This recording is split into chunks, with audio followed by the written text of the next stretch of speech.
పోటీ చేసి గెలిస్తే గెలవచ్చు, తప్పేం లేదు.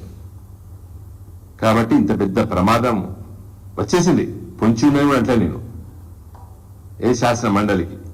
కాబట్టి రేపు రేవంత్ రెడ్డి గారు మరి చంద్రబాబు నాయుడు గారు, చక్రం తిప్పే చంద్రబాబు నాయుడు గారు, మరి మీరు ఇద్దరు మాట్లాడండి. సరే మిగతా అన్ని పంచాయతీలు ఉన్నాయి, భూముల పంచాయతీ నాకు బాగా తెలుసు, ఎందుకంటే నేను ఎంపీగా ఉన్న సందర్భంలో కేసీఆర్ గారు ఆదేశిస్తే పలు సందర్భాల్లో ప్రతి డిపార్ట్మెంట్ చుట్టూ తిరిగినా అది అంత తొందర దిగేది కాదు. కొన్ని ఇంకా కాంప్రమైజ్ కావాలి, వదులుకుంటే తొందర దిగుతుంది పంచాయతీ.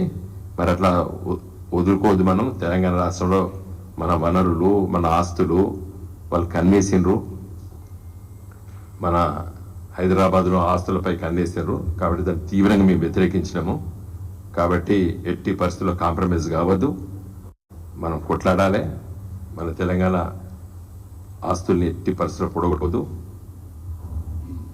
సరే మొన్న కోమటిరెడ్డి గారు ఏదో పరిష్కారం చేస్తా అన్నారు, ఢిల్లీది ఏపీ భవనం, అది కూడా 3 దిక్కుల 3 ముక్కలు ఇస్తా అన్నారు. అది కూడా మంచిది కాదు. మరి ఏం చేసినారు కోమటిరెడ్డి గారు? మేము చాలా సీరియస్గా దాని గురించి ప్రతిపాదన చేస్తాం. అన్ని లెటర్స్ ఉన్నాయి.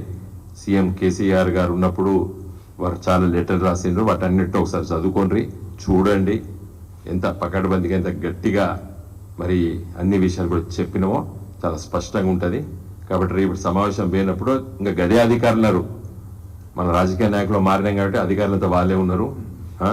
కాబట్టి వాళ్ళందరితో మాట్లాడి కొంచెం స్పష్టంగా తెలంగాణ కాంప్రమైజ్ కావద్దని చెప్పి నేను రేవంత్ రెడ్డి గారిని కోరుతున్నాను.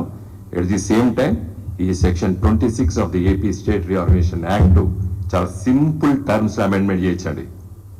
ఇది వెంకయ్య నాయుడు గారు, కేశవరావు గారు, నేను, కేసీఆర్ గారు సూచన చేస్తే కూర్చొని గంటల తరబడి, రోజుల తరబడి చర్చించడము. It's very simple amendment. Jammu కాశ్మీర్లో చేసుకున్నారు వాళ్ళు, బీజేపీలో కావాలని అక్కడ చేసుకొని వాళ్ళు సీట్లు పెంచుకున్నారు. సుప్రీంకోర్టులో కేసు కూడా నడిచింది.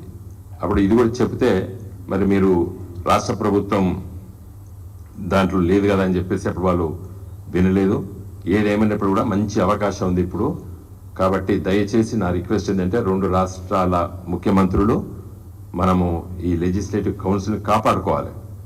కాబట్టి దయచేసి రేపు మీరు ఇది కూడా మీ ఎజెండాలో భాగంగా ఉండాలని చెప్పి నేను కోరుతూ సెలవు తీసుకుంటున్నా.